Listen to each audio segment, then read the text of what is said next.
বিসমিল্লাহির রহমানির রাহিম। আবু সুফিয়ানের বাণিজ্য কাফেলার নিরাপদে নিষ্ক্রমণ এবং আবু জাহলের নেতৃত্বে মাক্কী বাহিনীর দ্রুত ধেয়ে আসা সম্পর্কে রাসূলুল্লাহ সাল্লাল্লাহু আলাইহি ওয়াসাল্লাম জাফরানে অবস্থানকালেই অবহিত হন। এই অনাকাঙ্ক্ষিত পরিস্থিতি এবং অবশ্যম্ভাবী রক্তক্ষয়ী সংঘর্ষের মোকাবিলা কিভাবে করা যায়, এ নিয়ে তিনি মদিনা থেকে ৬৮ কিলোমিটার দক্ষিণে রাওহা-তে অবতরণ করে উচ্চ পর্যায়ের পরামর্শ বৈঠক আহ্বান করলেন। সূরা আনফাল আয়াত ৭। কেননা তিনি যুদ্ধের জন্য প্রস্তুতি নিয়ে মদিনা থেকে বের হননি। মুহাজির গণের মধ্যে হযরত আবু বকর ও উমর রাদিয়াল্লাহু আনহু তাদের মূল্যবান পরামর্শ প্রদান করলেন। অতঃপর মিকদাদ ইবনুল আসওয়াদ রাদিয়াল্লাহু আনহু দাঁড়িয়ে ওজসিনী ভাষায় বললেন, হে আল্লাহর রাসূল, আল্লাহর দেখানো পথে আপনি এগিয়ে চলুন, আমরা আপনার সঙ্গে আছি। আল্লাহর কসম, আমরা আপনাকে ওই রূপ বলব না যে রূপ বনু ইসরাইল তাদের নবী মুসাকে বলেছিল যে, তুমি ও তোমার রব যাও গিয়ে যুদ্ধ করো, আমরা এখানে বসে রইলাম। সূরা মায়দা। বরং আমরা বলব, আপনি ও আপনার রব যান ও যুদ্ধ করুন, আমরা আপনাদের সাথে যুদ্ধরত থাকব। সেই সত্তার কসম যিনি আপনাকে সত্য সহকারে প্রেরণ করেছেন, যদি আপনি আমাদেরকে নিয়ে বারকুল গিমাদ পর্যন্ত চলে যান, তবে আমরা অবশ্যই আপনার সঙ্গে যুদ্ধ করতে করতে সেই পর্যন্ত পৌঁছে যাব। মিকদাদের এই জোরালো বক্তব্য শুনে আল্লাহর রাসূল সাল্লাল্লাহু আলাইহি ওয়াসাল্লাম খুবই প্রীত হলেন এবং তার জন্য কল্যাণের দোয়া করলেন। সংখ্যালঘু মুহাজির গণের উপরোক্ত ৩ নেতার বক্তব্য শোনার পর সংখ্যাগুরু আনসারদের পরামর্শ চাইলে আউস গোত্রের নেতা সাদ বিন মুআজ রাদিয়াল্লাহু আনহু বললেন, হে আল্লাহর রাসূল, আপনি হয়তো আশঙ্কা করছেন যে আমাদের সঙ্গে আপনার চুক্তি অনুযায়ী আনসারগণ কেবল মদিনা শহরে অবস্থান করেই আপনাদের সাহায্য করা কর্তব্য মনে করে। জেনে রাখুন, আমি আনসারদের পক্ষ থেকেই বলছি, যেখানে চান সেখানে আপনি আমাদের নিয়ে চলুন। যার সঙ্গে চান আপনি সন্ধি করুন বা ছিন্ন করুন, সর্বাবস্থায় আমরা আপনার সাথে আছি। যদি আপনি অগ্রসর হয়ে বারকুল গিমাদ পর্যন্ত চলে যান, তবুও আমরা আপনার সাথেই থাকব। যদি আমাদেরকে নিয়ে আপনি এই সমুদ্রে ঝাঁপিয়ে পড়েন, তবে আমরাও আপনার সাথে ঝাঁপিয়ে পড়ব। আমাদের একজন লোকও পিছিয়ে থাকবে না। অতএব আপনি আমাদের নিয়ে আল্লাহর নামে এগিয়ে চলুন। সাদের উক্ত কথা শুনে আল্লাহর রাসূল সাল্লাল্লাহু আলাইহি ওয়াসাল্লাম খুবই খুশি হলেন ও উদ্দীপিত হয়ে বললেন, আল্লাহর রহমতের উপর তোমরা বেরিয়ে পড়ো এবং সুসংবাদ গ্রহণ করো। কেননা আল্লাহ তাআলা আমাকে দুটি দলের কোনো একটির বিজয় সম্পর্কে ওয়াদা দান করেছেন। আল্লাহর কসম, আমি এখন ওদের বধ্যভূমিগুলো দেখতে পাচ্ছি। এ কথাটি কুরআনে এসেছে এভাবে, আর যখন আল্লাহ দুটি দলের একটির ব্যাপারে তোমাদেরকে প্রতিশ্রুতি দিয়েছিলেন যে সেটি তোমাদের হস্তগত হবে, আর তোমরা কামনা করছিলে যে যাতে কোনো রূপ কণ্টক নেই, সেটাই তোমাদের ভাগে আসুক, অর্থাৎ বিনা যুদ্ধে তোমরা জয়ী হও। অথচ আল্লাহ চাইতেন সত্যকে স্বীয় কালামের মাধ্যমে প্রদত্ত প্রতিশ্রুতির মাধ্যমে সত্যে পরিণত করতে এবং কাফিরদের মূল কর্তন করে দিতে, যাতে তিনি সত্যকে সত্য এবং মিথ্যাকে মিথ্যা প্রতিপন্ন করে দেন, যদিও পাপাচারীরা এটাকে অপছন্দ করে। সূরা আনফাল। পরামর্শ সভায় আবু আইয়ুব আনসারী সহ কিছু সাহাবী বাস্তব অবস্থার বিবেচনায় এবং এই অপ্রস্তুত অবস্থায় যুদ্ধ না করে ফিরে যাওয়ার পক্ষে মত প্রকাশ করেন। কেননা তারা এসেছিলেন বাণিজ্য কাফেলা আটকানোর জন্য, বড় ধরনের কোনো যুদ্ধ করার জন্য নয়। কিন্তু আল্লাহ এতে নাখোশ হয়ে আয়াত নাজিল করেন, যেমনভাবে তোমাকে তোমার গৃহ থেকে তোমার পালনকর্তা বের করে এনেছেন সত্য সহকারে। অথচ মুমিনদের একটি দল তাতে অনীহ ছিল। তারা তোমার সাথে বিবাদ করছিল সত্য বিষয়টি, অর্থাৎ যুদ্ধ প্রকাশিত হওয়ার পর তাদেরকে যেন মৃত্যুর দিকে হাঁকিয়ে নিয়ে যাওয়া হচ্ছে এবং তারা যেন তা স্বচক্ষে দেখতে পাচ্ছে। অর্থাৎ অসত্যকে প্রতিহত করার জন্য ও সত্যকে প্রতিষ্ঠিত করার জন্য নবীকে তার পালনকর্তা যেভাবে মদিনার গৃহ থেকে বের করে এনেছেন, তেমনিভাবে তিনি কাফিরদের বিরুদ্ধে যুদ্ধ প্রস্তুতির জন্য এখন যা কিছু করছেন, সবই আল্লাহর হুকুমে করছেন। অতএব তোমাদের উচিত তাকে পূর্ণ সহযোগিতা করা। এভাবে আল্লাহ কোনো রূপ পূর্ব ঘোষণা ও প্রয়োজনীয় প্রস্তুতি ছাড়াই উভয় বাহিনীকে মুখোমুখি করে দিলেন। যার মধ্যে ছিল তার একটি অত্যন্ত দূরদর্শী পরিকল্পনা। যেমন আল্লাহ বলেন, স্মরণ করো যখন তোমরা মদিনার নিকট প্রান্তে ছিলে এবং কাফের বাহিনী ছিল দূর প্রান্তে, আর আবু সুফিয়ানের ব্যবসায়ী কাফেলা ছিল তোমাদের নিম্নভূমিতে। যদি তোমরা উভয় দল আগে থেকে যুদ্ধের ব্যাপারে ওয়াদাবদ্ধ হতে, তাহলে সংখ্যালঘু হওয়ার কারণে তোমরা সে ওয়াদা রক্ষায় মতো বিরোধ করতে। কিন্তু আল্লাহ উভয় দলকে যুদ্ধে সমবেত করার এমন একটি কাজ সম্পন্ন করতে চেয়েছিলেন যা নির্ধারিত হয়ে গিয়েছিল। এটা এজন্য যাতে যে ধ্বংস হয় সে যেন ইসলামের সত্যতা প্রতিষ্ঠিত হওয়ার পর ধ্বংস হয়, এবং যে বেঁচে থাকে সে যেন সত্য প্রতিষ্ঠার পর বেঁচে থাকে। নিশ্চয়ই আল্লাহ সর্বশ্রোতা ও মহাজ্ঞানী। সূরা আনফাল। পরামর্শ সভায় সব ধরনের মতামত আসতে পারে, এটা কোনো দোষের ছিল না। কিন্তু সাহাবায়ে কেরামের উচ্চ মর্যাদার সঙ্গে এই সামান্যতম ভীরুতাকেও আল্লাহ পছন্দ করেননি।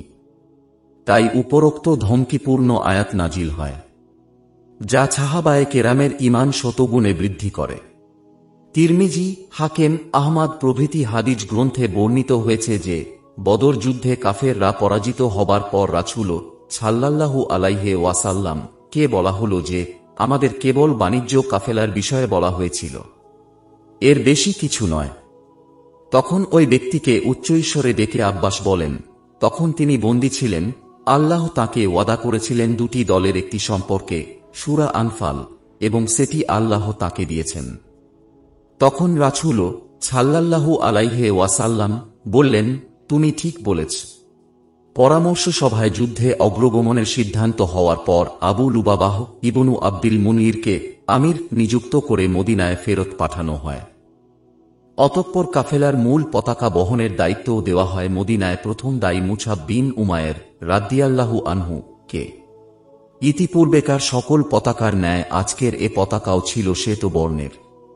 ডান বাহুর সেনাপতি নিযুক্ত হন জুবায়ের ইবনুল আওয়াম এবং বাম বাহুর জন্য মিকদাদ ইবনুল আসওয়াদ রাদিয়াল্লাহু আনহু। পুরা বাহিনীতে এ দুজনেরই মাত্র দুটি ঘোড়া ছিল। পশ্চাৎভাগের সেনাপতি নিযুক্ত হন কায়েস বিন আবু ছাছাহ রাদিয়াল্লাহু আনহু। এতদ্ব্যতীত মুহাজিরগণের পতাকা বাহক হন আলী রাদিয়াল্লাহু আনহু এবং আনসারগণের সাদ ইবনু মুয়াজ রাদিয়াল্লাহু আনহু অথবা হুবাব ইবনুল মুনজির। উভয় পতাকাই ছিল কালো রঙের। আর সার্বিক কমান্ডের দায়িত্বে থাকেন স্বয়ং রাসূলুল্লাহ সাল্লাল্লাহু আলাইহি ওয়াসাল্লাম। কুরাইশ বাণিজ্য কাফেলার নেতা আবু সুফিয়ান অত্যন্ত সতর্কতার সঙ্গে পথ চলছিলেন। যাকেই পেতেন তাকেই মদিনা বাহিনী সম্পর্কে জিজ্ঞেস করতেন। তিনি একটি সূত্রে জানতে পারলেন যে কাফেলার উপরে হামলা করার জন্য মুহাম্মদ নির্দেশ দিয়েছেন। এ সংবাদে ভীত হয়ে তিনি জামজাম বিন আমর আল গিফারিকে পারিশ্রমিকের বিনিময়ে মক্কায় পাঠিয়ে দিলেন, যাতে দ্রুত সাহায্যকারী বাহিনী পৌঁছে যায়। এরপর বদর প্রান্তর অতিক্রম করার আগেই তিনি কাফেলা থামিয়ে দিয়ে নিজে অগ্রসর হন এবং মাজদি বিন আমরের কাছে মদিনা বাহিনীর খবর নেন। তার কাছে জানতে পারেন যে দুজন উষ্ট্রারোহীকে তারা দেখেছিল, যারা টিলার পাশে তাদের উট বসিয়ে মশকে পানি ভরে নিয়ে চলে গেছে। সুচতুর আবু সুফিয়ান সঙ্গে সঙ্গে টিলার পাশে গিয়ে উটের গোবর থেকে খেজুরের আটি খুঁজে বের করে বুঝে নেন যে এটি মদিনার উটের গোবর। ব্যাস, তখনই ফিরে এসে কাফেলাকে নিয়ে বদরকে বামে রেখে মূল রাস্তা ছেড়ে ডাইনে পশ্চিম দিকে উপকূলের পথ ধরে দ্রুত চলে গেলেন। এভাবে তিনি স্বীয় কাফেলাকে মদিনা বাহিনীর কবল থেকে বাঁচিয়ে নিতে সক্ষম হলেন। অতঃপর তিনি নিরাপদে পার হয়ে আসার খবর মক্কায় পাঠিয়ে দিলেন, যাতে ইতিপূর্বে পাঠানো খবরের কারণে তারা অহেতুক যুদ্ধে বের না হয়। আবু সুফিয়ানের প্রথম পত্র পেয়ে বাণিজ্য কাফেলা উদ্ধারের জন্য ও মুসলমানদের বিরুদ্ধে প্রতিশোধ নেওয়ার জন্য আবু জাহলের নেতৃত্বে 1300 মাক্কি ফৌজ রওনা হয়ে যায়। অতঃপর রাবেগের পূর্ব দিকে জুহফা নামক স্থানে পৌঁছালে পত্রবাহকের মাধ্যমে আবু সুফিয়ানের নিরাপদ প্রত্যাবর্তনের খবর পেয়ে বাহিনীর সবাই মক্কায় ফিরে যেতে চাইল। কিন্তু আবু জাহলের দম্ভের সামনে কারও মতামত গ্রাহ্য হল না। তবু তার আদেশ অমান্য করে আখনাস বিন শারিক আত-সাক্কাফি এর নেতৃত্বে বনু জোহরা গোত্রের 300 লোক মক্কায় ফিরে গেল। আখনাস ছিলেন তায়েফের ছাক্কিদ গোত্রের অন্তর্ভুক্ত, কিন্তু তিনি ছিলেন বনু জোহরা গোত্রের মিত্র ও নেতা।